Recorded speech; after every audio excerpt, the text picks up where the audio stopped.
All right, so, for the record, state your name and who you do stuff for. Yes, my name's Adam Dylewski, and I created a channel called Reactions, and that is a weekly show about chemistry for the American Chemical Society. Nice.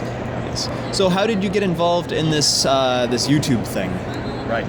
I was fortunate enough to be hired by the ACS, the Society, around 8 years ago, and we were experimenting with video. I was hired there as a science writer, started doing podcast experiments, really low budget video experiments, like pinning a green bed sheet to a wall, and like for like a budget green screen.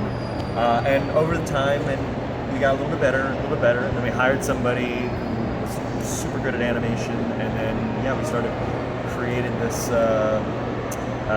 animated explainer approach to chemistry and discussing sort of chemistry in everyday life. And once we figured out how to do it on a regular basis and not suck so badly, then it became Reactions. The series before was called Bite Size Science, and then in early 2014 we launched Reactions after we sort of learned how to make those types of videos better. Awesome. So, you work for an organization, you work for a society, which is kind of a rare thing. Did anyone there talk to you about their motivations for wanting to do YouTube? Or like, can you talk to those motivations? Yeah. So like a lot of scientific societies, ACS is a big outreach goal. And there was, ACS does like the National Chemistry Week every year, which is an opportunity for chemists to get into their communities and do fun demonstrations and tell people why it's such an important, great field. But there wasn't a whole lot of video being done. There's like a magazine that was going to high school students, like Scholastic style, and that's all great. But there was this online video world that was happening, and that seemed to be an amazing place to communicate why chemistry is exciting and interesting. And so again, it was a really great vehicle to sort of deliver on that outreach mission in a way that they couldn't have done in the past. Nice. So when it comes to, because science communication, I think, is probably one of your guys' main goals. Yeah. What are some of the challenges for that you have found when it comes to doing YouTube? Yes.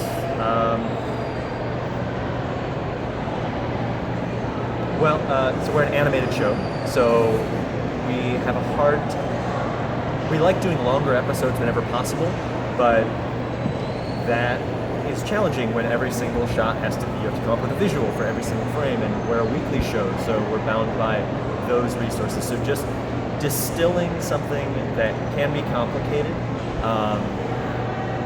and explaining it in a way that we don't want to, I saw this great session with Vsauce just now, and he said, don't underestimate the intelligence of your audience, and I think it's really important.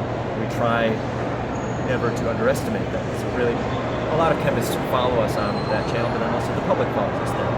So I really responded to what Michael from Vsauce said. He said, I think he was quoting CGP Grey, don't underestimate your audience, but don't overestimate their vocabulary. So I think that's the best way we try to do that. We really go in depth on the chemistry, but we try to avoid the jargon whenever possible.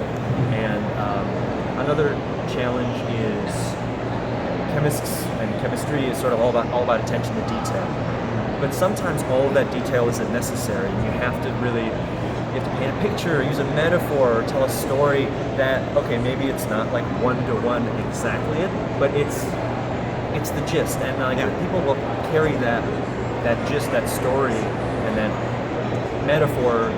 They're much more likely to take that rather than the exact precise definition of something. So we struggle with that. That's always very challenging, but I think every year we get a little bit better at it. And nice. Do you guys have any goals for like between now and say next VidCon or anything kind of set in stone? Yeah. So we've done 150 videos with Reactions, and now we have we're super excited because we have like a modest, excited following, and we love them, and now we want them to do stuff. We experiment asking our viewers to build molecules out of Legos, or maybe for National Chemistry we will get some of the chemists in our audience or just enthusiasts to go out and do demonstrations. So and then send us videos of that stuff so we can share it on the channel or on social, and that's the big priority for us, is sort of that meaningful engagement with the viewers.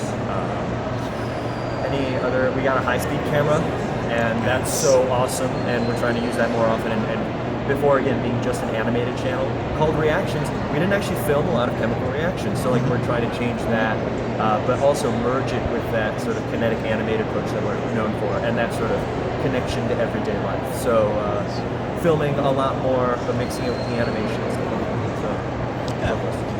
So kind of going back to how you talked about, or how I mentioned rather, you guys are a society, and that kind of makes you kind of an outlier on YouTube. Do you have any advice for other societies? So let's say the American Physical Society or the ADA or anyone like that, if they want to start doing outreach in the same way you would, like what are some lessons learned that you can just kind of give them?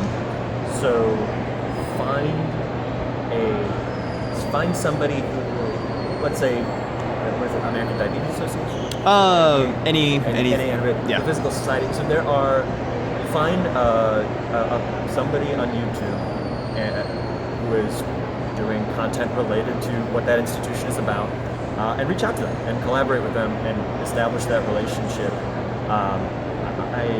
And sometimes those people won't exist, but still find somebody who's enthusiastic about communicating science, who knows what's happening on YouTube, who is consuming that stuff and understands the aesthetics of YouTube, and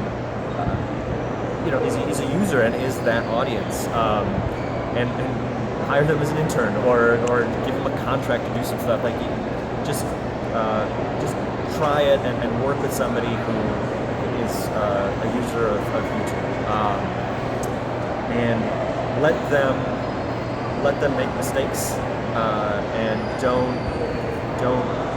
give them too much oversight. Don't give them too much oversight, and don't let too many people have to sign off on the content. Because I think that's one thing that's amazing with YouTube, is that you have this capacity to be nimble and put out content in response to what's happening.